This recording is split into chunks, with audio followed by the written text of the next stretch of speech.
Welcome back to Grim Advice with Gretta Myers. You've entered the grimoire with 2 M's. Let's turn some pages together. Alright, let me slate the week. I haven't even looked. It's fresh, blank, new material. Excitement.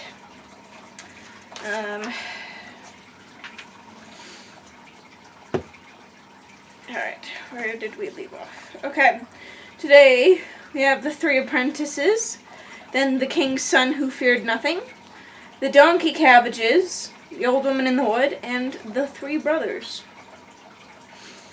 Sounds exciting. I'm excited. Alright, we get to turn a page today. I am endlessly thrilled. Without further ado, the 3 Apprentices. There were once 3 apprentices who had agreed to keep always together while traveling, and always to work in the same town. At one time, however, their masters had no more work to give them, so at last they were in rags, and had nothing to live on. Then one of them said, "What shall we do? We cannot stay here any longer. We will travel once more, and if we do not find any work in the town we go to, we will arrange with the innkeeper there that we are to write, and tell him where we are staying, and so that we can always have news of each other, and then we will separate."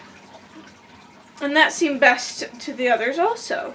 They went forth and met on the way a richly dressed man, who asked who they were. "We are apprentices looking for work. Up to this time we have kept together.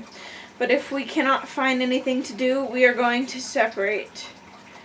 "There is no need for that," said the man. "If you will do what I tell you, you shall not want for gold or for work. Nay, you shall become great lords and drive in your carriages." And one of them said, "If our souls and salvation are not endangered, we will certainly do it." "They are not," replied the man. "I have no claim on you." One of the others had, however, looked at his feet, and when he saw a horse's foot and a man's foot, he did not want to have anything to do with him. The devil, however, said, "Be easy, I have no designs on you, but on another soul, which is half my own already, and will be all mine soon." As they were now secure, they consented, and the devil told them what he wanted. The first was to answer, "All 3 of us," to every question. The second was to say, "For money." And the third said, "And quite right too." They were always to say this, one after the other, and they were not to say one word more, and if they disobeyed this order, all their money would disappear at once. But so long as they observed it, their pockets would always be full. As a beginning, he at once gave them as much as they could carry, and told them to go to such and such an inn. When they got to the town, they went to it, and the innkeeper came to meet them, and asked if they wished for anything to eat. The first replied, "All 3 of us." "Yes," said the host, "that is what I meant." The second said, "For money." "Of course," said the host. The third said, "And quite right too." "Certainly it is right," said the host. Good meat and drink were now brought to them, and they were well waited on. After the dinner came the payment, and the innkeeper gave the bill to the one who said, "All 3 of us." The second said, "For money," and then the third, "And quite right too." "Indeed it is right," said the host. "All 3 pay, and without money I give nothing." They, however, paid still more than he had asked. The lodgers, who were looking on, said, "These people must be mad." "Yes, indeed they are," said the host. "They are not very wise." So they stayed some time in the inn, and nothing else but "All 3 of us, for money, and quite right too." But they saw and knew all that was going on. It so happened that a great merchant came with a large sum of money and said, "Sir host, take care of my money for me. Here are 3 crazy apprentices who might steal it from me." The host did as he was asked. As he was carrying the trunk into his room, he felt that it was heavy with gold. Thereupon he gave the 3 apprentices a lodging below, but the merchant came upstairs into a separate apartment. When it was midnight and the host thought that all were asleep, he came with his wife, and they had an axe and struck the rich merchant dead. And after they murdered him, they went to bed again. When it was day, there was a great outcry. The merchant lay dead in bed, bathed in blood. All the guests ran at once, but the host said, "The 3 crazy apprentices have done it." The lodgers confirmed it, and said, "It can have been no one else." The innkeeper, however, had them called, and said to them, "Have you killed the merchant?" "All 3 of us," said the first. "For money," said the second. The third added, "And quite right too."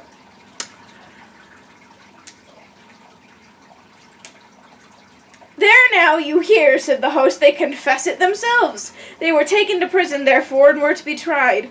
When they saw that things were going so seriously, they were, after all, afraid. But at night the devil came and said, bear it just 1 day longer, and do not play away your luck. Not one hair of your head shall be hurt. The next morning they were led to the bar, and the judge said, are you the murderers? All 3 of us.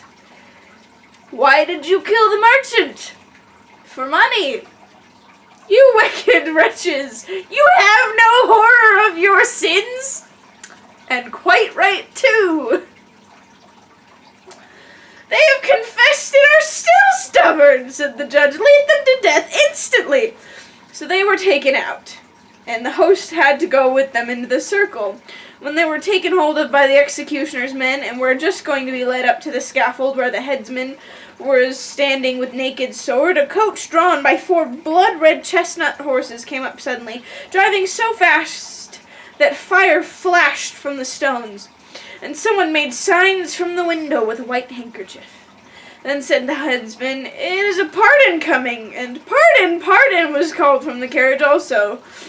Then the devil stepped out as a very noble gentleman, beautifully dressed, and said, you 3 are innocent. You may now speak. Make known what you have seen and heard. Then said the eldest, we did not kill the merchant. The murderer is standing there in the circle. And he pointed to the innkeeper. In proof of this, go to his cellar, where many others whom ye have killed are still hanging.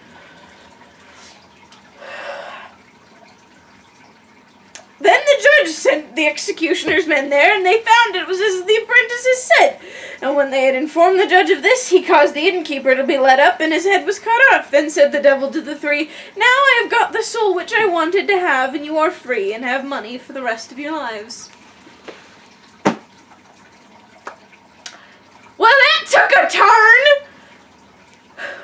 Sweeney McTodd all up in here? Goodness! Okay,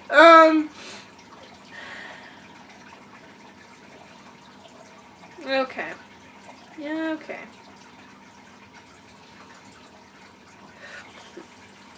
Okay, what do I have to say? Other than, goodness, holy, that took a turn and a half, and it was honestly kind of comical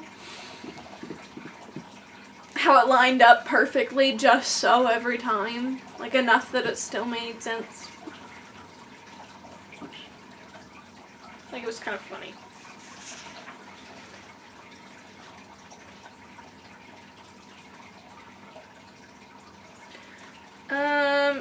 Goodness. Such murder. Okay.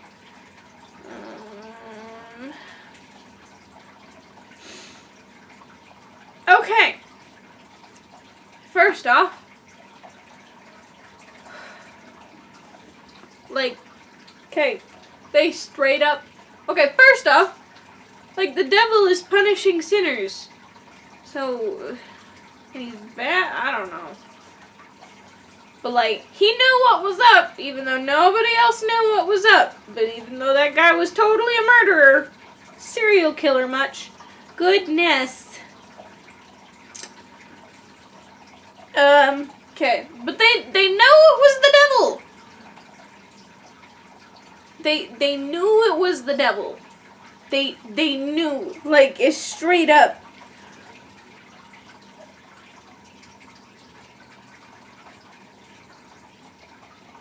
They knew, like, it's straight up. It's like they knew it was the devil, and yet they were like,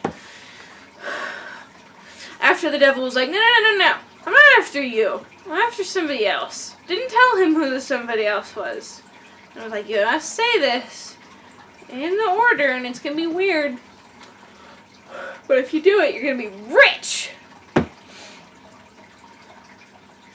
I don't know. Okay, but they still did it. I feel like there's something to be said about that. Yep. Okay, but, like, they were apprentices looking for work, and he was like, yeah, this is work, you'll be rich, and it was like, no, what if I just wanted to work? Anyways, okay, these good buddies, they vibe, and they're really good friends, and they like being good friends. And yet, they're like, and we're like, we want to stick together, but then things are like, I don't know if it's going to be possible anymore, but like, we'll still keep in touch. Like, they were still willing to separate, and then the devil was like, hey, what if you don't? Like, what if I keep you guys together at all costs? Like, how far are you willing to go? Like, when it comes to certain points in relationships, it's like, okay, we need a little bit of space maybe. Maybe it's not as possible for us to be as close. Like, they were still willing to make it work and keep each other informed and stay up to date and just know, like, just continue to be friends. Sometimes that's not a bad thing. Sometimes you need space and stuff in relationships. I don't know. And, like, the devil was the one who offered them the ability to stay together forever, and I don't know. I'm a little... today. Yep. Alright, my gremlins, thank you for joining us for another Happily Ever After, or not so Happily Ever After. That's up for you to decide. And what you decide is valid. Because you're valid. You are. Either way, this is the end for today's episode, so tune in later. We can learn more and turn new pages together.